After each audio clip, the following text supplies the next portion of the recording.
Because you're different somehow. It's Radio DePaul. You hear me? Chicago's College Connection. Welcome back to the lineup here on Radio DePaul, Chicago's College Connection. Tom, we're about to have Chris Emma on of The Score and Scout.com. But before we do, let's talk about the Big Ten here a little bit. Indiana and Illinois potentially were about to make a run into the NCAA tournament, and then all of a sudden this week, losses just flat out killed them.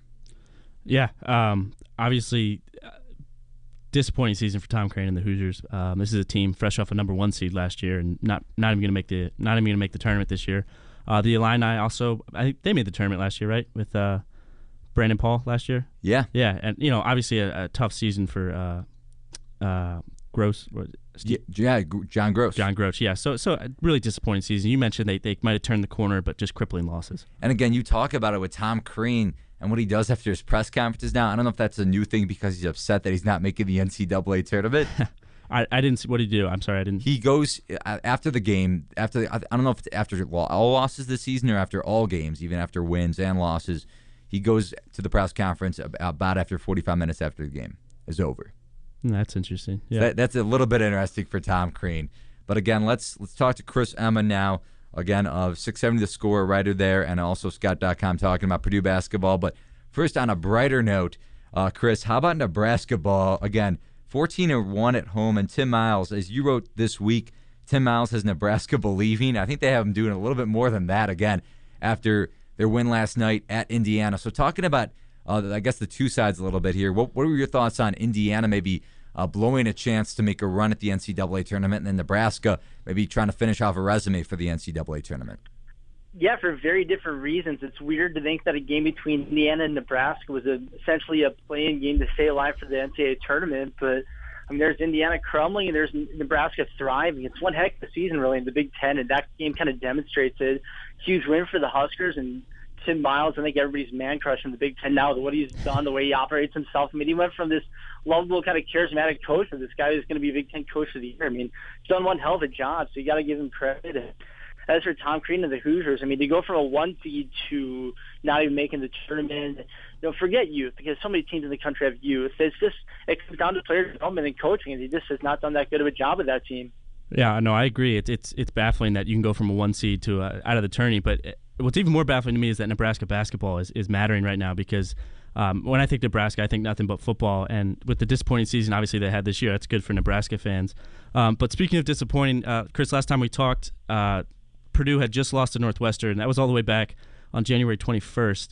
And they have only won 2 games since then. Matt Painter has proven that he's a good coach, and this Purdue program has been solid, these past couple of years. But how does he go from here from this season? Are they even going to?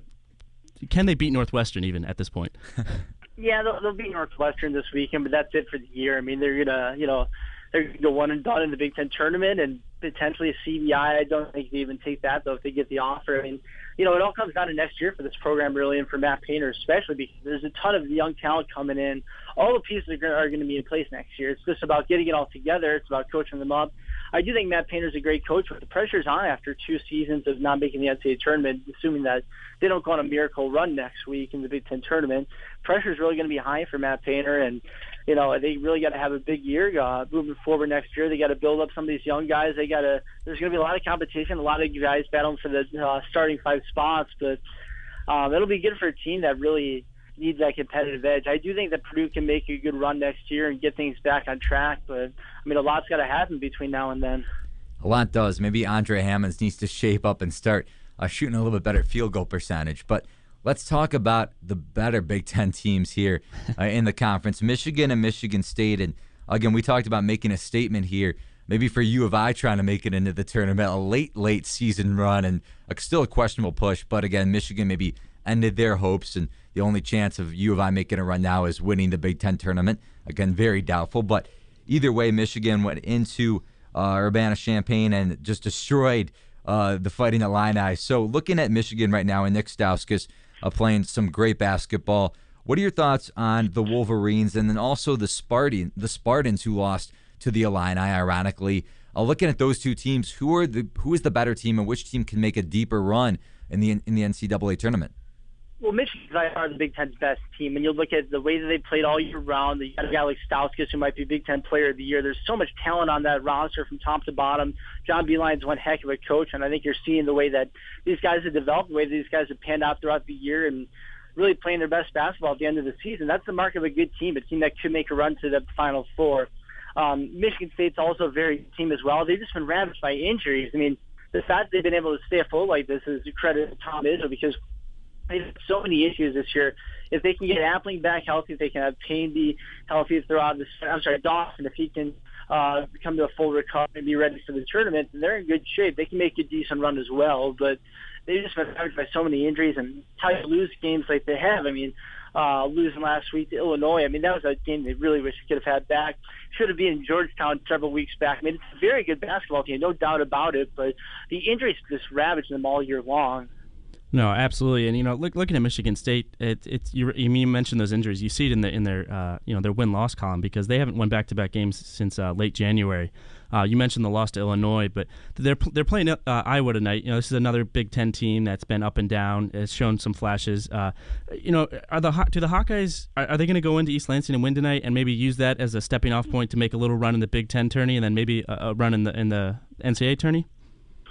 I see Michigan State winning that game. Then Iowa's just so inconsistent. Definitely I think one of the Big Ten's best teams, but just have trouble closing out good competition. The Hawkeyes just don't have that clutch gene, or if they do, they just haven't shown it. I mean, the same thing as so many of these other Big Ten teams. There's a lot of talent on that roster, but they just haven't quite put it all together. I mean, you can go 4, 5, maybe 6 deep of Big Ten teams that you could see making a run in the NCAA tournament. Iowa being right up there at the top of the list, but these guys just got to put it together. And I mean, you see the way they've failed to close out close games against teams like Ohio State, against Michigan State. They've had opportunities, even at home, and they just can't put it away. I don't see them pulling it out tonight in East Lansing. And we'll see what happens there. One last wrap-up question here, Chris. Again, talking about the disappointment in Illinois and Indiana, and potentially no teams, and probably will be no teams making the NCAA tournament. Again, if a team does win out in either maybe the Big East Conference or the Big Ten Conference, which again probably will not happen. But I have a buddy that goes to Indiana, and he wants Tom Crean fired. So again, after a terrific 2 seasons and a run to the two great runs, and maybe falling short of a national championship last season against Syracuse, and then this year just a disappointment. So what are your thoughts on Indiana and Tom Crean? Again, we were talking about this before we had you on. Just again, the post game, I should say, not showing up until maybe 45 minutes after. Yeah, that's what he does. I mean, he catches around the media quite a bit. He doesn't show up to these press conferences for. I mean, hey, to Purdue this year, didn't show up till an hour 20 after the game. I mean, that's a whole separate issue. But his biggest thing is that honestly, he's just not that great of a coach. I mean, you see the way that they just fail to adjust, the way that they get baffled. Look at last night, how Indiana was baffled by a 2-3 zone. It's something they're going to see plenty of. I mean, that's Nebraska. I mean, it's a great defensive team, don't get me wrong, but it's not like Syracuse also dominated them with the 2-3 zone last year in the NCAA tournament. They just don't adjust. It's either he doesn't have his players ready or he doesn't adjust on the fly well enough. He's not a great X's and O's coach. That's his greatest Crean is a great you got to leave the program for all, but he's just not that great of an X's and O's coach. And unless he's got a guy like Dwayne Wade to lead him to the Final Four like he did at Marquette, there's not going to be that next level program at Indiana. And who are going to illustrate? They demand a program that's going to be making the runs deep into the NCAA tournament. Getting knocked out in the first, second, third round, that's not acceptable there. And of course, missing it completely as they're going to do this year is not acceptable. So frustration's high at Indiana, and I think Tom Crean's kind of been exposed with a lot of great talent that he's brought in, that he's built up with this program and not winning with it enough.